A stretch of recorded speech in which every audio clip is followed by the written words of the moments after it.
নমস্কাৰ, মই ৰঞ্জন চৌধুৰী। বাংলাদেশী কাণ পকি গৈছে। আমি 80s পৰা শুনি আছোঁ এই কথাটো।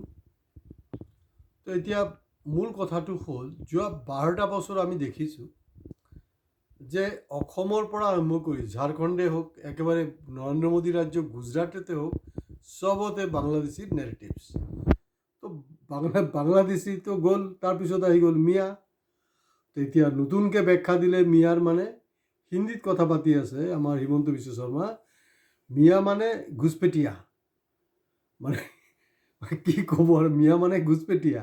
তাৰমানে যোনটো অমিত শ্বাহ যোনটো কৈছিলে সেইটোৰ কথাটো। তো এতিয়া ষ্টৰিটো এনেকুৱা যে আপোনালোকে জানেই যে শ্বেখ হাছিনা তাৰ পৰা নিৰ্বাসিত হ'ল, মানুহে খেদিলে, তাৰ যি ডিক্টেটৰশ্বিপ। আল্টিমেটলি কি হ'ল, তেওঁ ইণ্ডিয়াতে কিন্তু আছে। মানে যেহেতু মোদীৰ বন্ধু, এইটো বান্ধৱীয়ে হ'ব, মই মোদীৰ বান্ধৱী, তাৰ কাৰণে ইণ্ডিয়াত তেখেতক সংস্থাপিত কৰিছে। মুছলমান কোনো প্ৰব্লেম নাই। তো এইবাৰ দেখা গৈছে যে বাংলাদেশৰ ইলেকশ্যনলৈ মই বেলেগে যদি আপোনালোকে বিচাৰে মই কৰিম, তাৰ কাৰণে প্ৰচুৰ কমেণ্টছ আহিব লাগিব, সেইটোৰ ওপৰত কৰিম, কিন্তু বহুত ইম্পৰ্টেণ্ট ছাবজেক্ট। মূল কথাটো হ'লগৈ যে বাংলাদেশৰ হেৰি হ'ল নহয়, এই অলপতে তাত নিৰ্বাচন হ'ল। নিৰ্বাচনত দেখা গৈছে যে ডেম'ক্ৰেটিকেলি BNP আকৌ জিকিছে। কেনেকৈ জিকিলে, কি তাৰ গোটেই ষ্টৰি, এইবিলাক লৈ আমি বেলেগ ষ্টৰি কৰিম।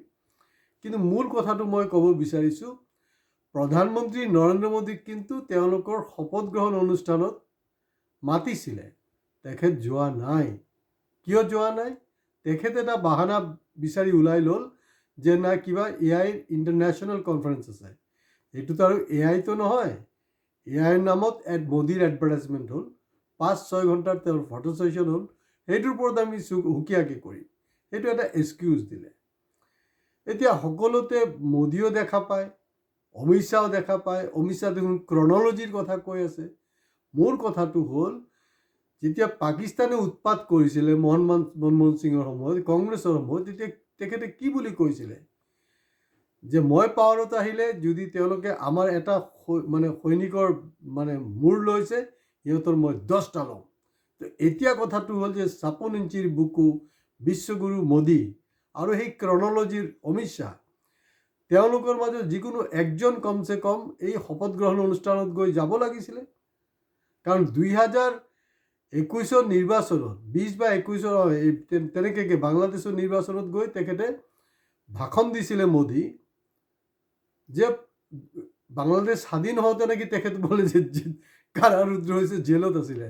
আমি বিচাৰি নাপালোঁ, RTIও কৰা হ'ল যে কাৰাৰুদ্ধ যে হৈছিলে, ক'ত হৈছিলে, এইটো কি পাকিস্তানত নে ইণ্ডিয়াত, ক'ত আমি ধৰিব পৰা নাই, নে গুজৰাটতে হৈ আছিলে।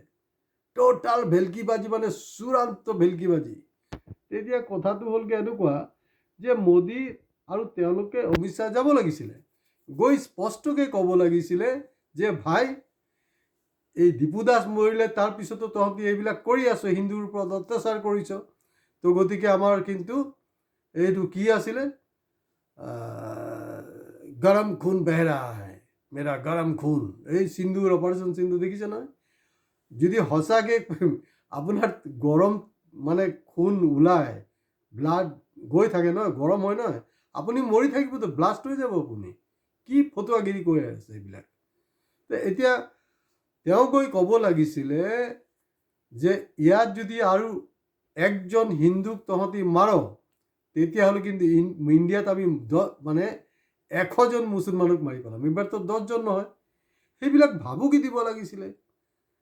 গতিকে আৰু তাৰ পৰা মানুহ চানুহ নপঠিয়াবি, শান্তিত থাক, আৰু আমি যিখিনি আছে সেইখিনি আছে বাৰু, একো নাই, থাকিবলৈ দে, আমি এইটো আমাৰ ভোটৰ কাৰণে প্ৰয়োজন আছে, আমি আমাৰটো খেলি থাকিম, তহঁতি কিন্তু এতিয়া আমাক শান্তিত থাকিব দে। সেইবিলাক কথা ক'ব লাগিছিলে, কোৱা নাই। আৰু ইণ্টাৰেষ্টিং হ'ল, তেওঁলোকে এটা অদ্ভুত কেৰেক্টাৰ BJPৰ, মানে অমিত শ্বাহ পৰা আৰম্ভ কৰি মোদীৰ পৰা আৰম্ভ কৰি চবৰে একে এটা কেৰেক্টাৰ, ছেইম ফিচাৰ্ছত আছে। এই ফিচাৰ্ছটো হ'লগৈ তেওঁলোকে হেৰি কৰে, মানে অতদিনেতো আপোনাৰ জয় শ্ৰীৰাম গ'ল, তাৰপিছত পাৰ্লামেণ্ট ইলেকশ্যন উৰিষ্যাৰ কাৰণে যিহেতু জিকি গ'ল, সেইটো কাৰণে কি ক'লে, জয় জগন্নাথ। এতিয়া ৱেষ্ট বেংগলত আহি শেহতীয়াকৈ এই অমিত শ্বাহ কি কৈছে জানো, ইস্কনৰ যোনটো মন্দিৰ আছে তাত গৈ সকলোতে কৃষ্ণ কৃষ্ণ এনেকৈ কৰি আছে। এই যেনেকৈ আমাৰ সৰ্বানন্দ সোণোৱাল কৃষ্ণ কৃষ্ণ কিবা কিবি কৰি থাকে নহয়, তেনেকৈ তেওঁ কৃষ্ণ নাম লৈছে। কিন্তু আচৰিত কথা, তেখেতে একবাৰো কোৱা নাই এই যে চিন্ময় যে হেৰি আপোনাৰ ইস্কনৰ যে হেৰি আকৌ চিন্ময় মহাৰাজ, তেখেতক যে তাত হেৰি কৰা হৈছে, তেখেত যে এই মুহূৰ্তলৈকে বাংলাদেশত কালাৰুদ্ৰ হৈছে, তেখেতক কোৰ্টত লোৱাৰ সময়তে কিমান আক্ৰমণ হৈছে, প্লাছ যিজন তেওঁৰ ডিফেন্স কাউন্সিল হিচাপে গৈছিলে তেখেতকো মৰা হৈছে, মৃত্যু দিয়া হৈছে, শেহতীয়াকৈও তেনেকুৱা জুলুম হৈছিলে। সেই বস্তুবিলাকো চেলেঞ্জ কৰিব লাগিছিলে।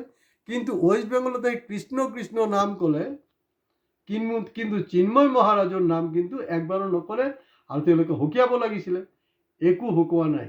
গতিকে গোটেই ভেলকিবাজি হৈ আছে, দম চম একো নাই, তাহাঁতি এনেই বকি থাকে আৰু। তো গতিকে আজি ইয়াতে শেষ কৰিছোঁ। ভিডিঅ' ভাল লাগিলে শ্বেয়াৰ কৰিব, লাইক কমেণ্টছৰ লগত কিন্তু ছাবস্ক্ৰিপশ্যনটো খুব জৰুৰী হয়। তো গতিকে এয়া আকৌ একবাৰ প্ৰমাণ হ'ল যে মানে এই 56 ইঞ্চিৰ বুকুৰ অমিত শ্বাহ কোনো দম নাই। অমিত শ্বাহটো 56 ইঞ্চিৰ, এইটোতো আৰু বেছিয়ে হ'ব চাগে, এইটো 66 হৈ যাব। 56 ইঞ্চিটো আপোনাৰ হেৰি মোদীহে, ইহঁতৰ কোনো দমে নাই, এনে যাক তাক জেলত ভৰাই থৈ দিব। তেওঁলোকৰ এইটোৱে কাম। ডেমক্ৰেচি বুলি একো নাই। ডেমক্ৰেচিটো তেওঁলোকে নিৰ্ধাৰণ কৰে কোনটো ডেমক্ৰেটিক কোনটো আনডেমক্ৰেটিক। আমাৰ কনষ্টিটিউশ্যন মতে তেওঁলোকৰ ডেমক্ৰেচি নচলে। কিন্তু দেখা গ'ল যে আমাৰ চুবুৰীয়া দেশ বাংলাদেশত গৈ এই ভাবুকিটো দিয়াৰ সাহসটো দূৰৰ কথা, তাত গৈ শপত গ্ৰহণ অনুষ্ঠানতে যাবলৈ সাহস গোটাব পৰা নাই। নমস্কাৰ।